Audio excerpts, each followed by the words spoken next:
आप सभी को प्रणाम और बोले विभा में आप सबका हार्दिक स्वागत और अभिनंदन। मैं विभा रानी और आज आपके सामने एक और नया विषय जी हाँ, विषय तो वही उसी सोलो से ही संबंधित है आज भी, लेकिन आज इसमें एक नया एंगल।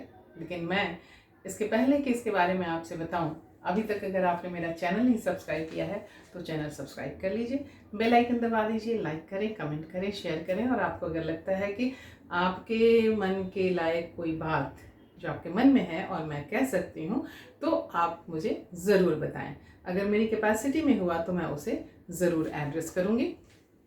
आज का विषय सोलो पर मैं लगातार बोलती आ रही हूँ और सोलो के अलग अलग एंगल पर बोलती आ रही हूँ।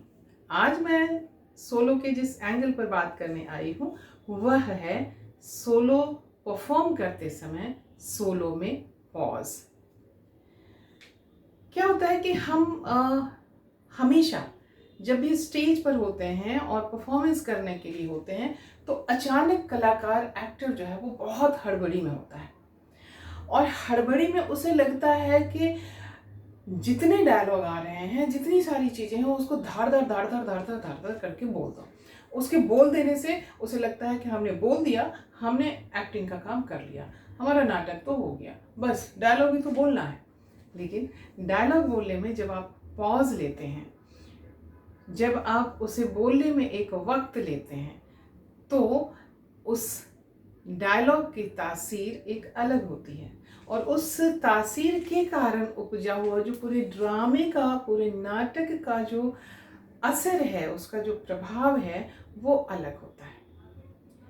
कैसे होता है, किस तरह से होता है, देखिए मैं हमेशा अपने कुछ उदाहरण से ही बताना पसंद करती हूँ, क्योंकि मुझे मालूम है कि मैं कितना भी भाषण दे दूँ, मुझे भी कोई भाषण देता है नहीं कुछ समझ में आता है, लेकिन जब वो करके बताता है तो तुरंत, जिसको कहते हैं ना, दिमाग की खिड़की सब ट्यूबलाइट जो है वो ट्यूबलाइट जगता है और दिमाग की खिड़की दरवाजे सब खुलने लगते हैं। तो क्या होता है कि जब हम पॉज की बात हम कर रहे हैं कि हम सोलो में किस तरह से पॉज लें और किस तरह से पॉज हमें लेना चाहिए। भावों का पॉज और डायलॉग डिलीवरी में पॉज। भावों का पॉज है कि अगर हम किसी को भी कोई भी चीज़ हम बताना चाह रहे हैं और उसमें हम गहराई लाना चाह रहे हैं, तो ये नहीं हो सकता है कि अभी एक इस इमोशन पे काम किया और दूसरे इमोशन पर जो है ना खट से हम चले गए। वो खट से चले जाने से ना ये इमोशन हमारा हम ऑडियंस तक पहुंचा पाते हैं, ना वो इमोशन हम ऑडियंस को पहुंचाने में सफल हो पाते हैं। जब तक ऑडियंस को समझे समझे हम दूसरी तरफ चले गए, जब ऑडियंस को, दर्शकों को झटका लगता है। वैसे ही डायलॉग में हमने भटभट भटभट भटभट करके बोल दिया, तो हमें मालूम है कि हमने तो 3 महीने रिहर्सल किया है, सब कुछ किया है, लेकिन ऑडियंस को तो नहीं मालूम है। इसलिए इसमें डायलॉग बोलते समय पॉज बहुत ज़रूरी है। अब देखिए, मैं जब छोटी थी, इंटरमीडिएट में थी, तो रामवृक्ष बेनीपुरी का एक नाटक था, रामवृक्ष बेनीपुरी जी का लिखा हुआ नाटक कुणाल। उसमें तिष्य रक्षिता का एक बहुत ही 3-4 पेज का उसका जो है वो एक मोनोलॉग है, सोलोलुकी है, लेकिन वो फैंटास्टिक वो पीस है। कोई भी उसको लेकर के, उस समय मेरी एक दोस्त थी, हम लोग इंटरमीडिएट में थे, और उस समय उसने उस पूरे के पूरे उस पीस को परफॉर्म किया था। लेकिन वो पीस इतना मेरे कलेजे में धंसा कि आज भी उसके कुछ डायलॉग मुझे याद हैं और मुझे लगता था कि काश मुझे वो मिलता तिष्य रक्षिता का रोल करने के लिए। आज तक तो नहीं मिला वो रोल करने के लिए, उस समय तो उसने किया था, मेरी बड़ी तमन्ना थी। तो कैसे हम करते हैं, ये देखिए, उसका डायलॉग है, रक्षिते यही है तू, कहाँ पैदा हुई, कहाँ मरने आई, मर मर रक्षिते, मरेगी रक्षिते, हाँ हाँ जीना चाहती है, लेकिन सिवाय मृत्यु के और उपाय ही क्या है तेरे लिए। यह लांछित अपमानित जीवन, क्या मृत्यु इससे अधिक श्रेयस्कर नहीं होगी। देवानाम प्रिय प्रियदर्शी अशोक, ये देवानाम प्रिय प्रिय तो समझा, ये प्रियदर्शी अशोक क्या है बूढ़े सम्राट, क्या आप अपने को अभी भी सुंदर समझते हैं बुढ़े। कुछ ये इस तरह के डायलॉग हैं। अब ये तो मैंने इसको एक रनिंग में पढ़ा। अब अगर इसको मुझे परफॉर्म ही करना है और अगर मैं उसको परफॉर्म करती हूँ, रक्षिते, यही है तू? कहाँ पैदा हुई, कहाँ मरने आई? मर, मर रक्षिते, मरेगी रक्षिते। हाँ हाँ, जीना चाहती है, लेकिन सिवाय मृत्यु के और चारा किए क्या है तेरे लिए? यह लांछित और अपमानित जीवन, क्या इससे मृत्यु अधिक श्रेयस्कर नहीं होगी? बूढ़े सम्राट, देवानाम प्रिय प्रियदर्शी सम्राट। ये देवानाम प्रिय तो समझा, प्रियदर्शी सम्राट क्या है? प्रियदर्शी क्या भला है सम्राट? क्या आप अपने आप को अभी भी बुढ़े सुंदर समझते हैं? बुढ़े, आमतौर पर ये होता है कि एक्टर जो है वो इस तरह से डायलॉग बोलता है और निकल जाता है। मैं जब करती हूँ तो मैं लोगों को, मैं जिस तरह से करना पसंद करती हूँ, ताकि मैं अपने मन के भाव उस नाटक में, उस संवाद में, उस संवाद के जो कैरेक्टर है, उस कैरेक्टर के जो भाव हैं, उस भाव को मैं व्यक्त कर सकूं। उसको करने के लिए अब इसे मैं ही अगर ये करूँगी तो मैं इसे कुछ इस तरह से करना पसंद करूँगी।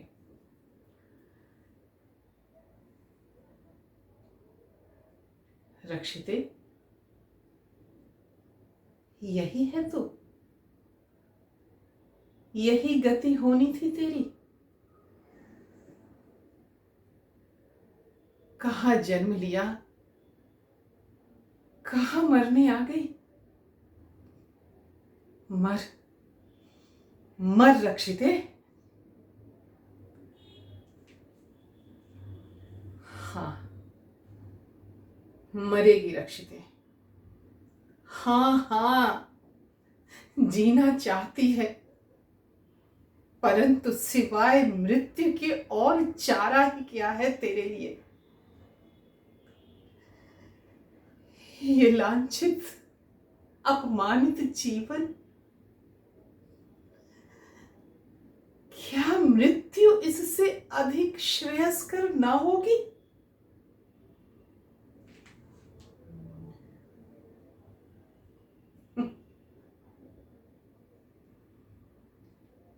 देवानाम प्रिय प्रियदर्शी सम्राट अशोक।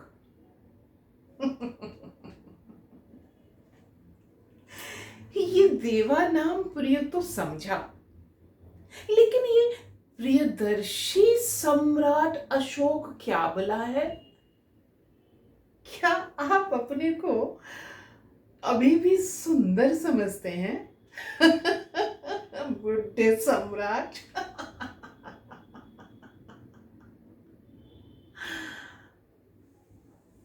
तो ये देखिए, आप खुद समझेंगे कि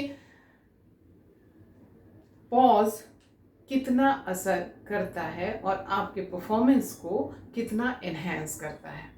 आप जितना एनहेंस करना चाहेंगे, लेकिन पॉज देने का मतलब ऐसा भी नहीं कि ड्रैग करने लगे, लेकिन आप जितना इमोशन को होल्ड करके रखेंगे और डायलॉग के बीच में एक पॉज देंगे और उस पॉज में अपने इमोशंस को आप एक्सप्रेस करेंगे, तो आपके इमोशंस और डायलॉग दोनों को मिला करके जो असर आएगा आपके परफॉर्मेंस में, वो असर एक अलग ही लेवल का असर होता है और वो दर्शकों को बांध करके रखता है।